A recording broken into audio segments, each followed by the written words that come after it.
यहाँ पर एक क्वेश्चन है, एक्यूमुलेशन ऑफ लैक्टिक एसिड। ठीक है ना, लैक्टिक एसिड का जमाव कहाँ पर होता है? ये मसल्स के अंदर। कब? A monobasic acid in tissues leads to pain. ये क्या होता है लैक्टिक एसिड?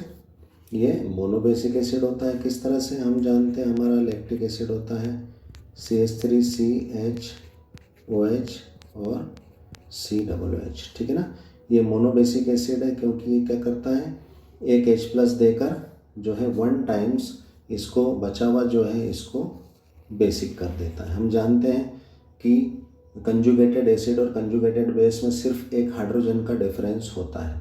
ठीक है ना, एक हाइड्रोजन आयन का डिफरेंस होता है। जिसके पास हाइड्रोजन आयन है वो जो है कंजुगेट, वो जो है एसिड, और उसमें से अगर एक हाइड्रोजन निकल गया तो वो क्या हो जाता है, उसका 1 टाइम कंजुगेटेड बेस।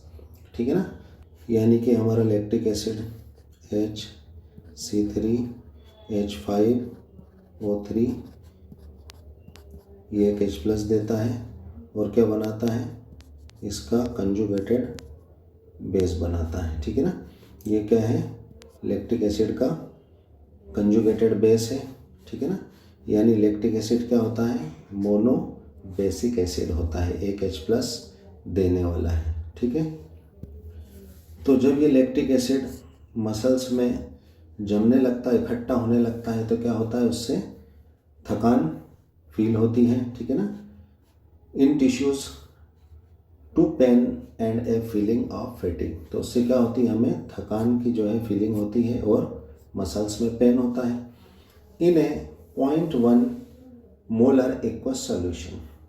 तो अब यहाँ क्या कहा जा रहा है कि जो कॉन्सेंट्रेशन क्या है इस सॉल्यूशन का, यह है 0.1 मोलर एक्वस सॉल्यूशन है। तो इन ए 0.1 molar aqueous solution lactic acid is 3.7% dissociated.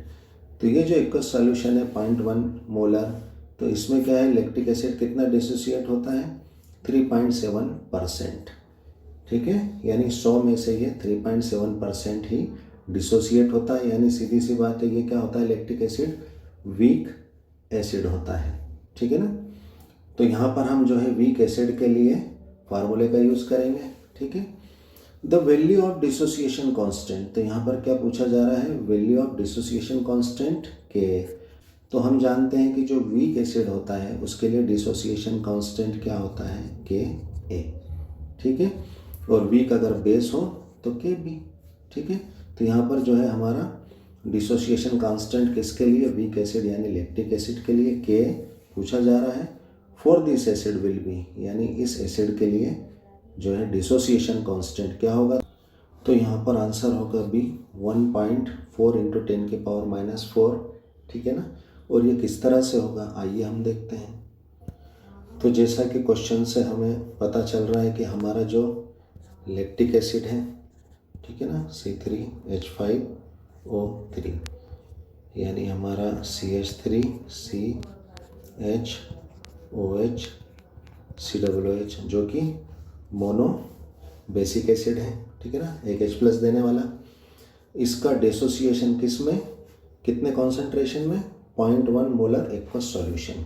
यानी कॉन्सेंट्रेशन कितना है सॉल्यूशन का, 0.1 मोलर सॉल्यूशन है। ठीक है ना, इतना कॉन्सेंट्रेशन है सॉल्यूशन का, और जो कि सॉल्यूशन का एक्वस है, वाटर मिक्स है इसमें। तो इसमें लैक्टिक एसिड का जो है डिसोसिएशन कितना है, ये है डिसोसिएशन यानी अल्फ़ा। अल्फ़ा क्या है हमारा, डिग्री ऑफ डिसोसिएशन, यानी डिसोसिएशन की मात्रा, कितना डिसोसिएट हुआ है, तो ये हुआ है 3.7%। ठीक है ना, तो हम इसकी वैल्यू निकालेंगे, यानी ये कितना डिसोसिएट हुआ है 100 में से, तो ये 100/100, तो क्या हो जाएगा, ये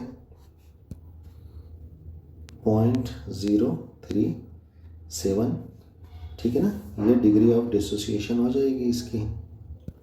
तो जैसा कि हम जानते हैं कि जब भी वीक इलेक्ट्रोलाइट हो तो वीक इलेक्ट्रोलाइट की डिग्री ऑफ डिसोसिएशन पता करने के लिए, ठीक है ना, हम किस रूल का इस्तेमाल करते हैं, ओस्टवाल्ड का डाइल्यूशन रूल, है ना, ओस्टवाल्ड का तनुता नियम, जो कि वीक इलेक्ट्रोलाइट के डिग्री ऑफ डिसोसिएशन यानी वीक इलेक्ट्रोलाइट डाइल्यूशन पर कितना डिसोसिएट होता है, ये हमें ऑस्टवाल्ड के तनुता नियम से, ऑस्टवाल्ड्स डाइल्यूशन रूल से हमें पता चलता है। क्योंकि ऑस्टवाल्ड डाइल्यूशन जो रूल होता है ये स्ट्रॉन्ग इलेक्ट्रोलाइट पर काम नहीं करता है, वहाँ पर ये फेल है। क्योंकि हम जानते हैं कि स्ट्रॉन्ग इलेक्ट्रोलाइट किसी भी डाइल्यूशन पर, किसी भी तनुता पर, यानी अगर हम उसमें पानी मिला दें, ठीक है ना, कोई भी सॉल्वेंट अगर हम मिलाते हैं तो हम जानते हैं कि स्ट्रॉन्ग इलेक्ट्रोलाइट हर डाइल्यूशन पर 100% डिसोसिएट हो जाता है, यानी उसकी degree of dissociation strong electrolyte की 100% होती है। तो हमें पता तो सिर्फ वीक इलेक्ट्रोलाइट के लिए करना होगा, क्योंकि स्ट्रॉन्ग के लिए कोई भी बता सकता है कि भाई स्ट्रॉन्ग इलेक्ट्रोलाइट को अगर हमने डाइल्यूट किया तो वो 100% किसी भी डाइल्यूशन पर, कितनी भी तनुता पर वो 100% ही डाइल्यूट जो है 100% ही डिसोसिएट हो जाएगा। तो यहाँ पर वीक इलेक्ट्रोलाइट जो कि हमारा क्या है, एसिड है, तो एसिड के लिए क्या हो जाएगा, Ka फॉर एसिड। तो ये क्या हो जाएगा, वीक एसिड डिसोसिएशन कांस्टेंट, ठीक है। तो K इज इक्वल टू क्या होता है हमारा फार्मूला, ऑस्टवाल्ड का डाइल्यूशन फार्मूले से C अल्फा स्क्वायर, ये हमारा फार्मूला है। और हमें क्वेश्चन से क्या निकालना है, लैक्टिक एसिड के लिए डिसोसिएशन कांस्टेंट K की वैल्यू हमें निकालना है, ठीक है। तो हमारे पास दोनों वैल्यूज़ हैं, C क्या है, कॉन्सेंट्रेशन कितना है, ठीक है ना, यानी मोलरिटी कितनी है 0.1 मोलर जो है सॉल्यूशन है, एक्वस सॉल्यूशन है, कॉन्सेंट्रेशन है, इनटू अल्फा स्क्वायर यानी हमारी डिग्री ऑफ डिसोसिएशन है ना, यानी जो है वियोजन की मात्रा यानी विघटन की मात्रा, डिग्री ऑफ डिसोसिएशन कितनी है 0.037 है। और यहाँ पर क्या है, इसका डिग्री ऑफ डिसोसिएशन अल्फा का स्क्वायर है, ठीक है। तो यहाँ पर इसको हल करने पर हमारी वैल्यू अप्रोक्सीमेट कितनी 1.4 × 10⁻⁻4 आ जाएगी, किसके लिए, वीक एसिड डिसोसिएशन कांस्टेंट की, यानी K की वैल्यू जो कि क्वेश्चन में हमें पूछा गया है, ठीक है, वीक एसिड डिसोसिएशन कांस्टेंट की वैल्यू जो कि आंसर B है, ये हमारा आ जाएगा। Thanks for watching.